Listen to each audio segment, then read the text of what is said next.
A cidade natal de José era Nazaré, a 70 quilômetros ao norte, em uma cidade montanhosa ao redor do lago da Galileia. Aqui José tinha uma carpintaria e, ao crescer, Jesus aprendeu essa arte.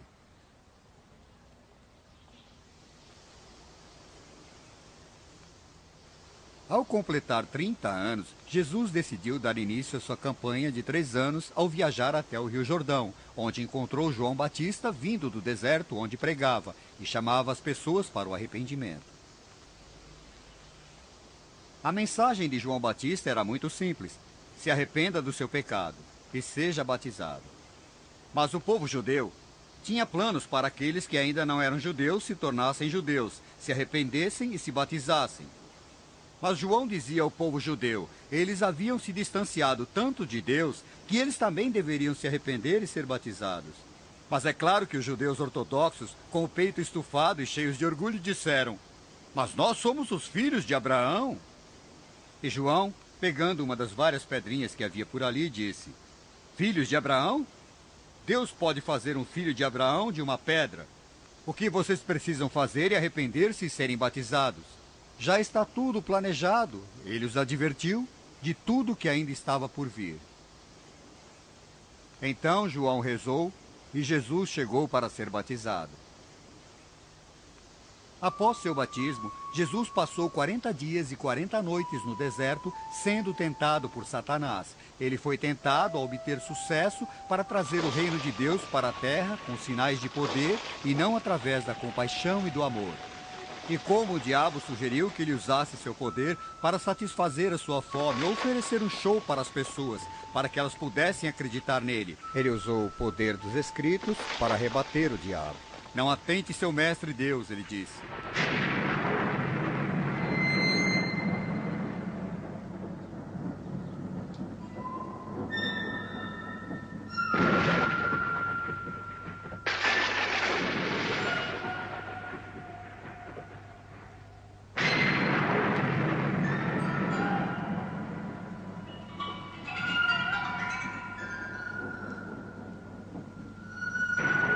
Jesus experimentou suas tentações para que ele pudesse se identificar com as nossas próprias tentações. Após 40 dias, o diabo o deixou, mas apenas por um tempo.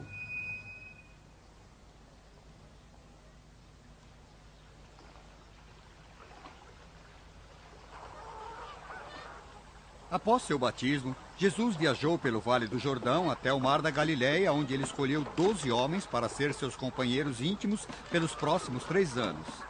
Todos eles eram do tipo vigoroso, que viviam do lado de fora e moravam perto da natureza. Alguns deles eram pescadores que viviam da pesca no Mar da Galileia. Uma vida muito parecida com a vida dos pescadores de hoje.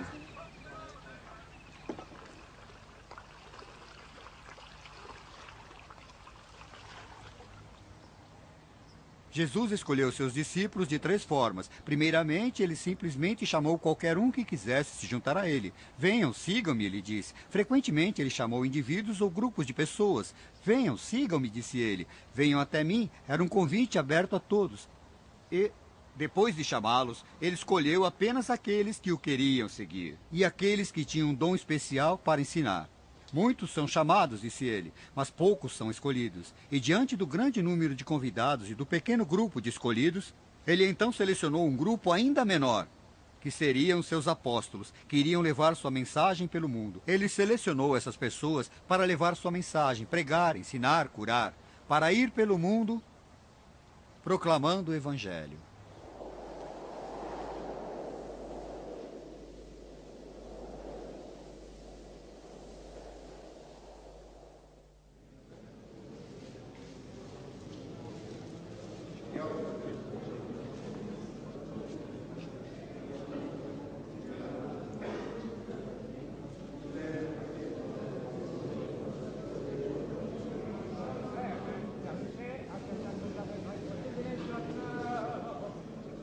Durante milhares de anos, os padres e escritores do povo judeu estudaram a doutrina e as profecias, e neles viram a vinda do Messias, mas não reconheceram que Jesus era o cumprimento dessa profecia. Imaginaram que o Messias viria com poderes e forças físicas. Jesus veio para trazer um novo significado para a doutrina do Antigo Testamento e das profecias. Seus ensinamentos não eram como dos líderes religiosos. Seu sermão, ou grupo de ensinamentos mais conhecidos, foi concedido no Monte das Beatitudes, na costa noroeste do Mar da Galileia.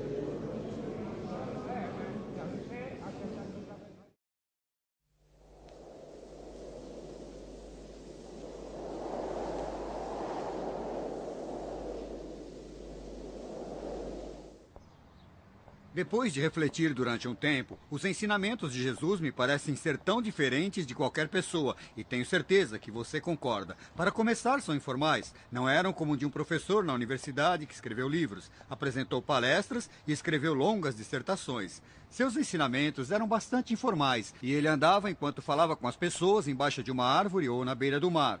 Ele era um professor criativo e falava sobre a vida e sobre as coisas, e as pessoas podiam ver ao seu redor pássaros no ar, lírios no campo. Ele era bastante visual, capaz de falar sobre um lavrador a caminho do trabalho ou um semeador e suas sementes, e as pessoas podiam visualizar os ensinamentos nas suas mentes, mas eram ensinamentos bastante autoritários. Ele era capaz de dizer para as pessoas: vocês ouviram de outra forma? E havia autoridade naquilo que Jesus dizia. Era bastante simples e todos podiam entendê-lo. É claro que aí está o segredo dos ensinamentos de Jesus. Eram tão simples que até uma criança poderia entendê-los e tão profundo que até o mais sábio dos homens não o dispensaria. Me parece que os ensinamentos de Jesus eram como explosivos, com longos fusíveis. Você começa a pensar, e pensa mais um pouco, e eis que de repente emerge, com enormes poderes.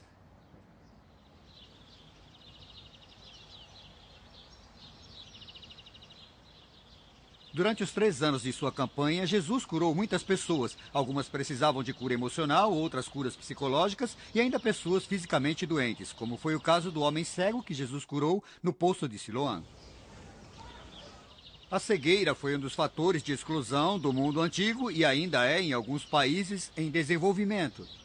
Um cego é rejeitado e alienado da sociedade, dessa vez não pelo que a sociedade faz para ele, mas pelo fato dele mesmo ser incapaz de trabalhar para seu sustento e obter um lugar na sociedade. E havia muitos cegos no tempo de Jesus.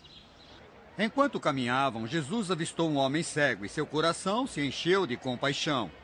Um discípulo disse: Mestre, o que causou a cegueira nesse homem? Foi um pecado de seus pais ou algo que ele mesmo fez? E Jesus se recusou a falar com aquele homem como se ele fosse um mero caso. Ao invés, Jesus teve compaixão daquele homem e depois cuspiu no chão e misturou com um pouco de terra.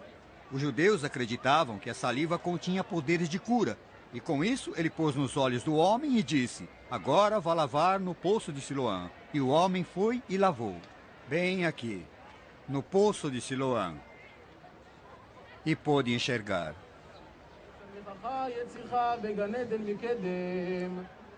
Jesus não usava seus poderes apenas para curar pessoas, mas também para realizar milagres. E ele não os fazia para impressionar as pessoas, mas sim para mostrar o poder de Deus, para trazer a glória para o seu Pai Celestial. Seu primeiro milagre foi realizado em um casamento em Canaã, na Galiléia.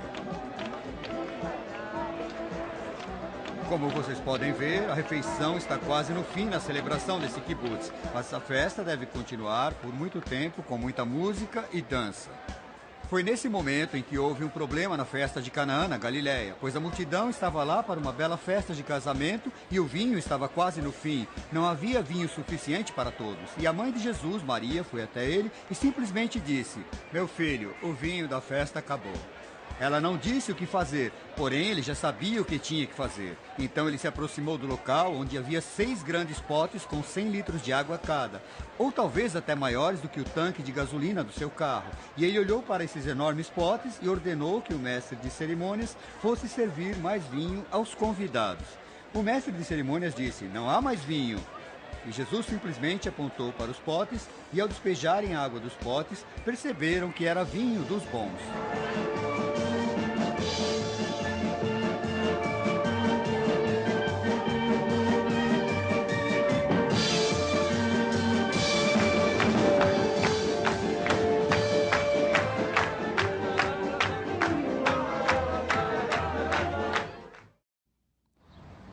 Jesus sempre atraiu muitas pessoas que queriam segui-lo. Eles viam no seu estilo simples de vida uma alternativa de vida. Atualmente, muitos acreditam que a vida simples de Jesus tem muito a oferecer, enquanto que outros não estavam preparados para pagar o preço. Uma certa vez, um jovem e rico rapaz foi até Jesus e disse: "Eu o seguirei onde quer que você vá." E Jesus disse a ele: "Antes de mais nada, venda tudo o que tem, dê aos pobres e venha me seguir." O jovem rapaz não conseguiu, pois ele tinha muitas posses. E a conclusão dessa história é que Jesus nunca pediu a ninguém mais para fazer isso. Vejam, embora fosse verdade que ele tivesse posses, era mais verdade que as posses o possuíam. Há um magnetismo sobre as coisas que se acumulam sobre nós e queremos mais e mais e mais. Nosso apetite nunca parece estar completamente satisfeito, mas Jesus nos ensinou muito mais que isso. Era importante crescer espiritualmente em nossas vidas e estar livre do magnetismo, de querer e de ganhar. É por isso que em seu incomparável Sermão da Montanha, Jesus nos deu tantos ensinamentos claros sobre como não devemos deixar que as coisas nos possuam. Pois a vida não é apenas simplesmente abundância de posses. Ao invés, ele apenas disse: "Felizes de vocês, que são pobres de espírito, pois vocês entrarão no reino dos céus. Felizes dos humildes, pois vocês terão todas as promessas de Deus. E felizes de vocês que obedecem à palavra de Deus, pois estarão completamente satisfeitos." Uma vida que será clara, sem barreiras e transparente. São essas as marcas de uma pessoa que usou bem as suas posses. As alegações feitas por Jesus sobre si mesmo fizeram com que os padres e escribas ordenassem a sua morte. Eles entenderam que suas alegações de ser o Filho de Deus eram blasfêmias e um crime cuja pena era a morte. Jesus Cristo foi diferente de qualquer outro professor que jamais viveu. De fato, se você considerar os 100 grandes professores da história, homens como Buda, Moisés, Platão, Mohammed, acrescente à lista Karl Marx e Albert Einstein, vocês vão perceber que todos eles disseram: "Não olhem para mim, olhem para meus ensinamentos, pois meus ensinamentos são mais importantes." Mas Jesus disse justamente o contrário. Ele disse: "Olhem para mim." Ele disse: "Venham até mim." Ele disse: "Sigam-me." Era essa a ênfase em segui-lo e em estar com ele.